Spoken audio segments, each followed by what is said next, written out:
The conversation drifted along from weather to crops, from crops to literature, from literature to scandal, from scandal to religion, then took a random jump and landed on the subject of burglar alarms. And now, for the first time, Mr. McWilliams showed feeling. I do not go 1 cent on burglar alarms, Mr. Twain. Not a single cent. And I will tell you why. When we were finishing our house, we found we had a little cash left over, on account of the plumber not knowing it.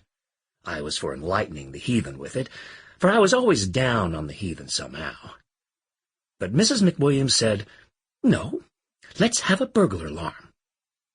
I agreed to this compromise. The man came up from New York and put in the alarm, and charged $325 for it, and said we could sleep without uneasiness now. So we did, for a while, say a month. Then one night, we smelled smoke.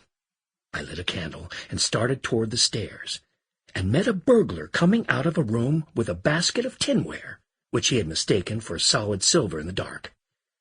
He was smoking a pipe. I said, "My friend, we do not allow smoking in this room." He said he was a stranger, and could not be expected to know the rules of the house.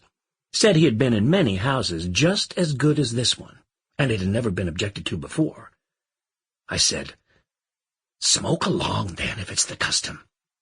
But what business have you to be entering this house in this furtive and clandestine—" Sample complete. Ready to continue?